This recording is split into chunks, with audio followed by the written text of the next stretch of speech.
Hello there, happy innovators. How you guys doing today, huh? How's your week going? You getting things done? Are you innovating happily? Well, I sure hope so. You should be true to form, you know? Because you are, after all, happy innovators. I'm gonna get a little sip of my coffee here. I suggest you grab a cup yourself, maybe pop a squat, grab a cup, have a listen, you know what I'm saying? I'm gonna take a sip right now. Oh man, I love coffee. You know, for the past couple weeks or so, maybe even the past 3 weeks, my wife and I have been binge watching old rerun episodes, you know, syndicated episodes of The X-Files, you know? A great show. I mean, I loved that show when it came out, you know, I was watching it faithfully, you know? But the show ended and enough time went by where I kind of forgot about it, you know, how good it is. But most importantly, what I forgot, okay, was just exactly how gorgeous Agent Dana Scully is, you know, played by Gillian Anderson. And, you know, evening time rolls around, you know, we're kind of lounging around. My wife will say, hey, you know, you want to watch some X-Files? Sure. Sure.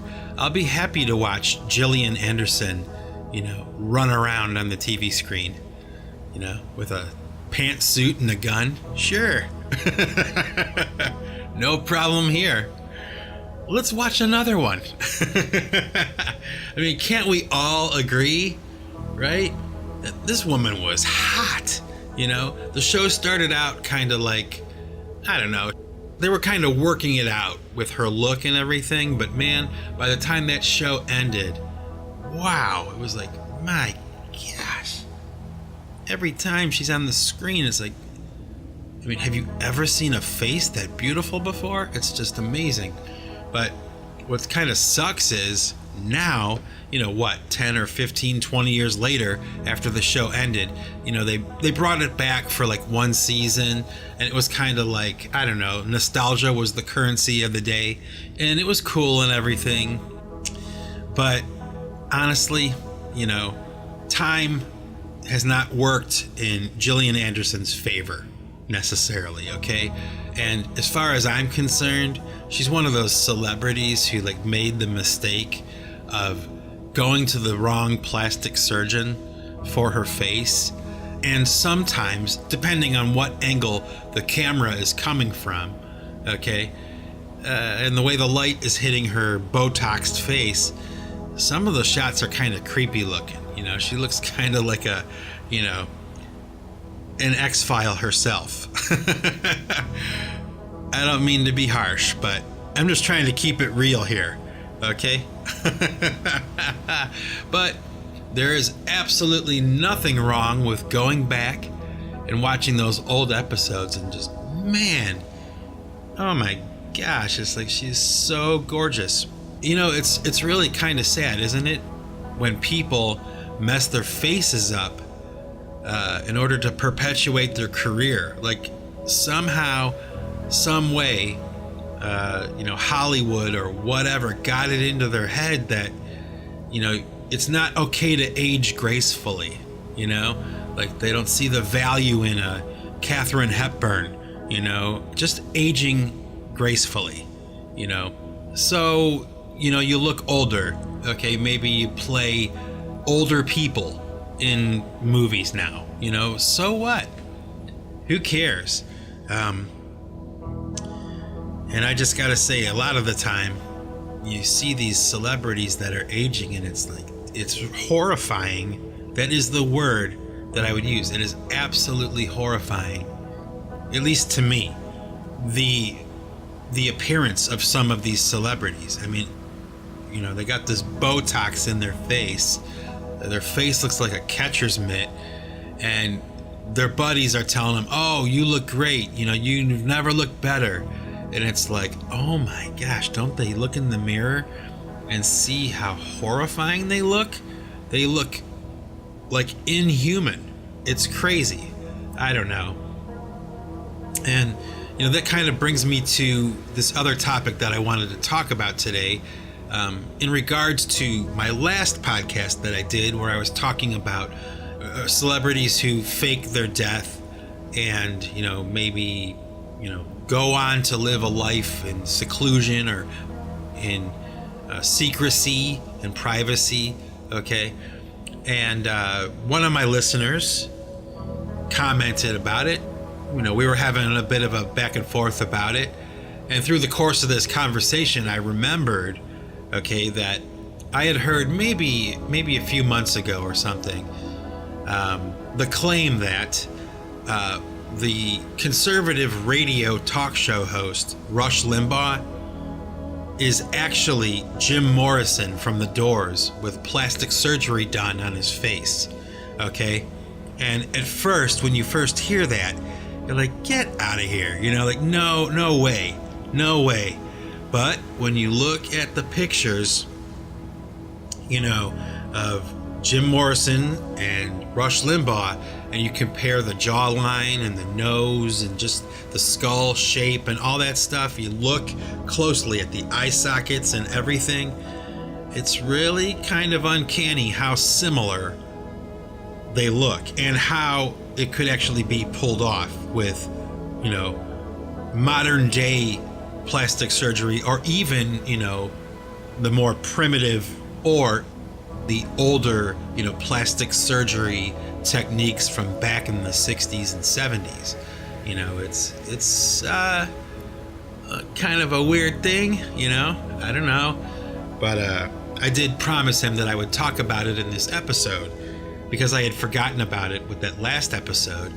And you know what? Just in case this whole Jim Morrison and Rush Limbaugh thing sounds a little bit too hokey for you, let me point out to you something that I wanted to talk about anyway. Okay. Back in like the 80s and the 90s, okay, there was a comedian named Bill Hicks, okay?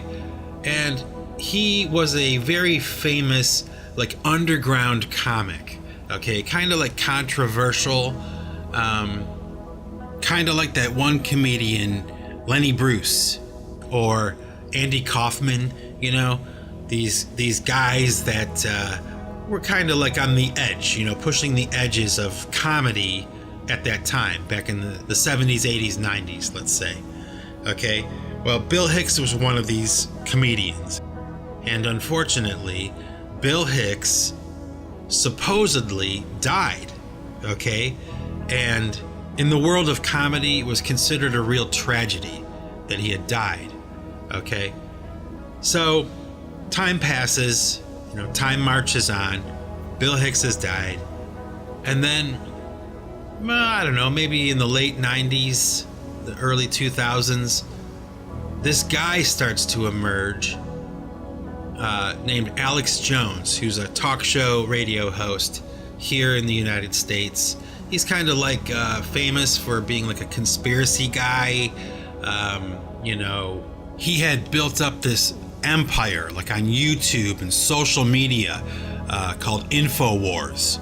It was a huge operation working against the Illuminati, those kinds of things, conspiracies and theories about, the elite and how they're taking over and mind control and, all the things that are popular right now. In fact, a lot of them are probably popular now because of Alex Jones, right? Well, all of a sudden this character, Alex Jones, starts to emerge on the scene, okay? And his rise to fame probably, reached its peak probably about a year ago. And he subsequently was shut down by like Google, or, he was censored. His channel was taken down because he had made some comments about the Sandy Hook shootings here in the United States being fake, false flag events or whatever, a conspiracy, right? Well, the story is that his whole empire that he had built around conspiracy radio and all of those things was dismantled overnight by Google, and Alex Jones was shut down, like done. Okay, now you can still find him. He's still talking, still doing stuff, but I guess like nowhere near on the scale that he was doing it, just about 6 months ago, or about a year ago. I mean, he's like supposedly done. Okay, but I gotta say, about a year before all of this happened, okay, when Alex Jones was probably just about to reach his peak, this rumor started to circulate that he, Alex Jones, the conspiracy radio guy, was actually the comedian Bill Hicks, the comedian who supposedly died. Now, this is true. I mean, this actually happened, okay? So as this question started to circulate, eventually Alex Jones was cornered, with this question. Are you Alex Jones? Are you actually Bill Hicks, this comedian who supposedly died? And from what I can tell, as it turned out, Alex Jones was forced to admit that he was in fact this comedian Bill Hicks who had supposedly died. He faked his death, and he changed his face with plastic surgery, and he was actually this comedian Bill Hicks. And then, about 6 months or maybe a little bit under a year after this, Alex Jones is done. He's gone, okay? But it just goes to show you, okay, it proves this point, okay, that I'm probably onto something when I talk about this idea of the faking deaths and, being able to disappear into obscurity and then maybe, like Alex Jones did at a later time, re-emerge under a different guise or under a different name, different identity, okay? This has actually happened, okay? And speaking of that, there's that comedian Andy Kaufman, all right, from Taxi. He was a very controversial comedian, I guess, difficult to work with, kind of more of a performance artist rather than a comedian, challenging the audience and challenging the people that he was working with. There's a lot of rumors about him as well, like faking his death, and that at some point in the future he will reemerge and jokes on us, right? Like that kind of thing. So stay tuned for that. Maybe that'll happen too. But it did happen, okay, with Alex Jones and Bill Hicks. Like this did happen. It's a real thing, okay? So it just goes to show you that there may be something to this idea of celebrities faking their deaths. It happens, right? We have proof. So back to that idea of, Rush Limbaugh, this conservative radio talk show host, actually being Jim Morrison from The Doors. I don't know. I'm not saying that's how it is, but you gotta ask the question, right? You gotta ask the question. And one thing that I noticed about both Rush Limbaugh and Alex Jones, or Bill Hicks, whatever you want to call him, right, is that both of these characters are political characters. So I'm not exactly sure what that means, right? But rather than Bill Hicks re-emerging as a comedian under a different identity, or Jim Morrison, supposedly re-emerging as a rock star under a different name, they both chose to go in the political direction. What does that mean? They both chose to go into politics and becoming a political talking head, a political commentator, right? That's what they both wound up doing. So make of that whatever you will. Not exactly sure why, but one has to ask the question, right? Anyway, so, while we're talking about Alex Jones and Rush Limbaugh and politics and conspiracies and all that, we kind of like are sliding into this idea of perception, right? Public perception, and how things are perceived. It doesn't necessarily mean that it's true. It's just a matter of how things are perceived, right? Perception. How do we see what is being shown to us, right? And a great example of this, okay, is the current president of the United States, Donald Trump, okay? Now, whether you're a fan of President Donald Trump or not, okay, no matter what your politics is, because I don't really care, okay? I'm a centrist, and I'm not a political person, okay?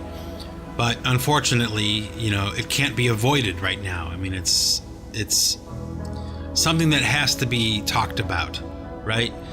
And this idea of perception, what can I say? You know, I mean, just recently we saw the funeral for George Herbert Walker Bush. Okay, he passed away, and they had the funeral services for him, and of course they were televised for all the world to see. And one of the things that I noticed while I was watching these proceedings, okay, the funeral of President George Bush, it kind of bothered me a little bit, okay, that in the front row of this church where they're having the funeral services, right, you have all of the previous presidents of the United States that are still alive, okay, sitting next to each other in the front row, okay? So you have former President Jimmy Carter, you have Hillary Clinton, former President Bill Clinton,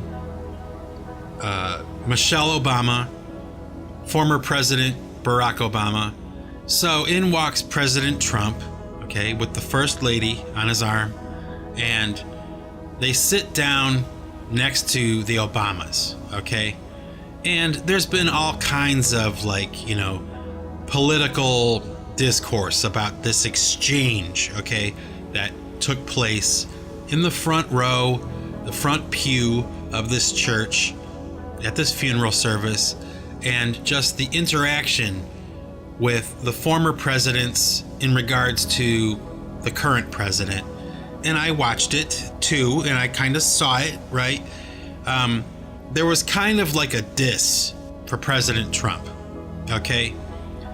On the part of, you know, like, I guess like Hillary Clinton, former President Jimmy Carter, and Bill Clinton, you know.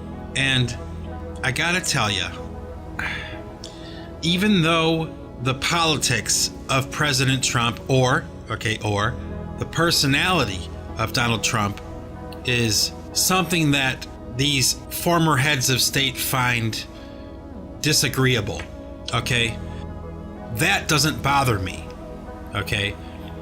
But what does bother me is that they didn't respect the office of Donald Trump, okay?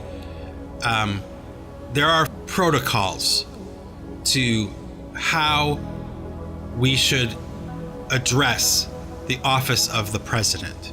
Not the president, the person, but the office of the president. There's a certain respect and courtesy on behalf of these former heads of state to conduct themselves a certain way and to treat the office of the president with a certain amount of respect, whether or not they like the president personally or not. Honestly, I was disappointed with Bill Clinton and Hillary Clinton and former President Jimmy Carter and his wife. I was disappointed that they were so disrespectful to him or disrespectful to the office. I think it matters. I think it matters. And it made me look at them a little bit differently, I'll be honest. I mean, I didn't mind Obama as a president, I didn't mind. I thought it was great, at least for the first couple years. There was some real sense of hope or something, right? But, I don't know. It's like, I hate talking about politics, I do. I just do. Because it's so polarizing, And it's like, I don't know. My opinion doesn't matter. It does not matter. But we're talking about perception here. We're talking about how these things are perceived. And my perception of these proceedings at the funeral for former President George Bush just kind of left a bad taste in my mouth. It kind of like speaks to the tone of what's happening right now in the United States. Like, even at that level, that high a level in our government, there's still this sense of animosity. There is no harmony whatsoever, So that's all I want to say about that. I don't want to talk about it anymore because it's not that important to me. Okay. But man, sitting here in the middle, kind of watching all these things unfold. Okay. Sometimes I just am so sick of hearing about Donald Trump. Kind of like how I was sick of hearing about President Obama. I get it, change the record. It's just, it's too much, right? And I remember when President Trump announced that he was going to be running for president, okay, my first thoughts were like, oh my gosh, this is ridiculous, right? I mean, this guy's never going to get the nomination. Well, a few months pass, he gets the nomination. Okay? And the campaign really starts, okay? And the Democrats, the left, just started to attack him with all the old weapons that they've used for decades, And somehow, Donald Trump found a way around that, okay? He found a way around scandal and backbiting and double talk and criticism. And as far as I know, okay, he's the first and only candidate to ever manage to do this, okay, where he would take a scandal that emerged against him, right, and somehow, with some kind of maneuver, the way he would talk or whatever, the way he would deliver his response, it actually got him more votes. He figured out a way to take bad news, an attack on his campaign, and spin it around so that it worked in his favor. Now, at some point, I would think that the left would realize, okay, that they need to just stop talking about him, because every time they talk about him, even if it's negative, especially if it's negative, he will find a way to make it work in his favor. Now think about that. That's fascinating, right? Like, who would have ever thought that that would be possible, Especially after he won the nomination as the Republican candidate for president, okay? It was game on, and he was able to just maneuver the argument, the conversation, whatever, to his favor, no matter what it was, right? And it was fascinating to watch. It really was, because I wasn't even a fan of him.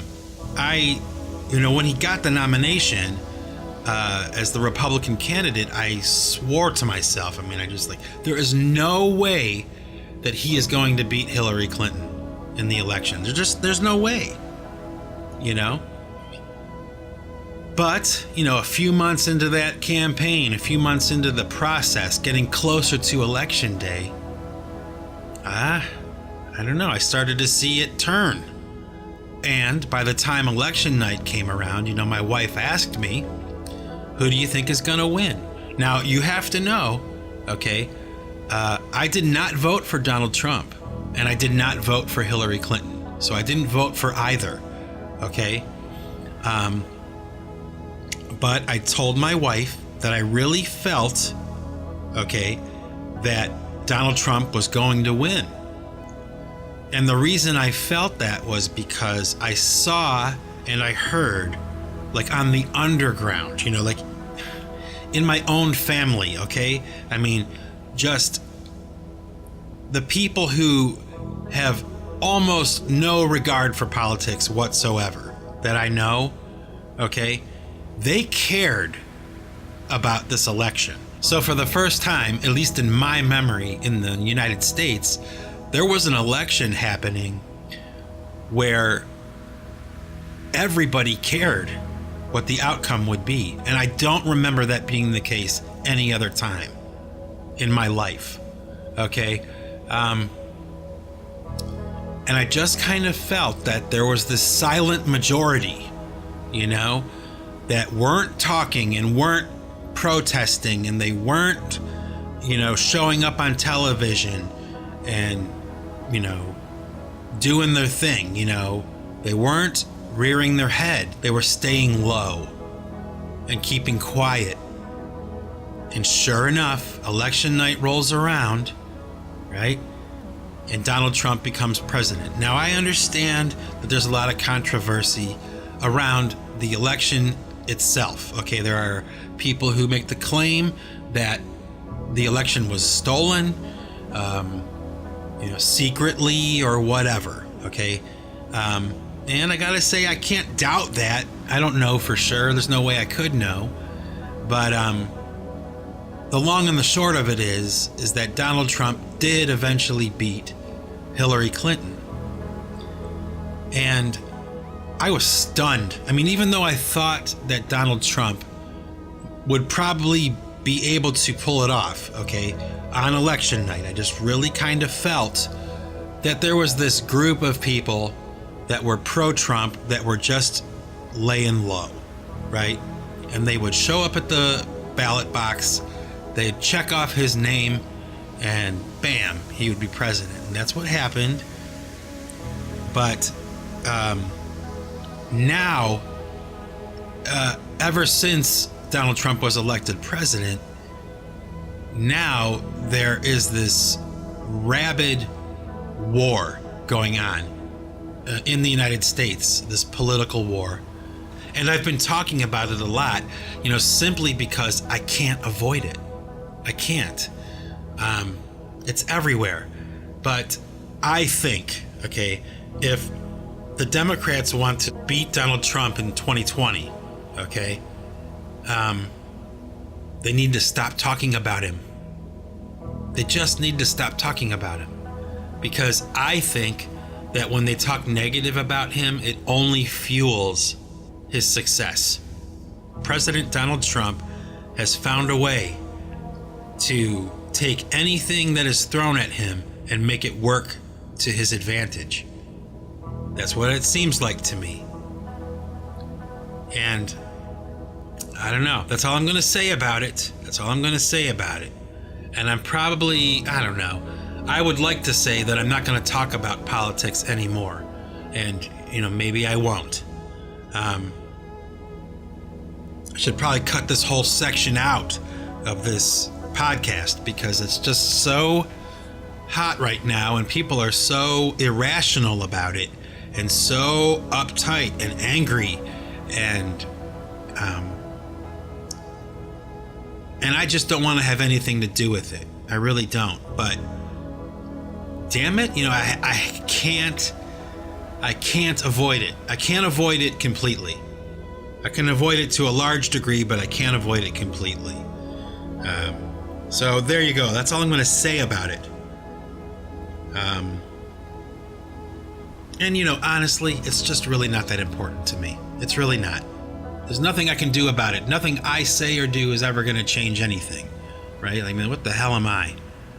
Just a jackass with a cup of coffee and a microphone, I've probably gotten myself into enough trouble already, because you can't talk about this stuff without, raising a stink.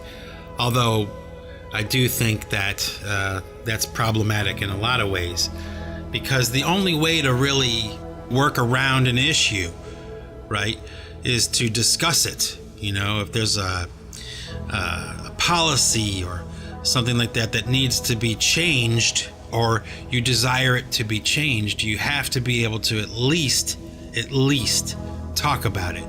But lately, here in the old US of A, unfortunately, we're starting to lose a little bit of that, And I guess that in and of itself is a little bit worrisome. This idea of censorship, and people's lives being destroyed because they say something, because they share an idea or an opinion. It's worrisome. Actually, it's probably, one of the fundamental strengths of the United States is the freedom to speak your mind, a redress of your grievances, and we unfortunately are living in a time where we're starting to see the window of freedom of speech slowly closing. And I guess, it's our responsibility, it's our responsibility as citizens to speak up. And not only is it our responsibility to speak up, okay, but more importantly, and maybe this is the point to be made, it's more important that we are able to listen, Censorship is not a good thing, okay? Especially when it comes to public discourse, right? Self-censorship is a different story, we choose what to say and what not to say, and there's a responsibility we have to the general public, right, about what we say and how we say it, okay? And I don't need any group of people to tell me what I should or should not say. I should be able to figure that out on my own, right?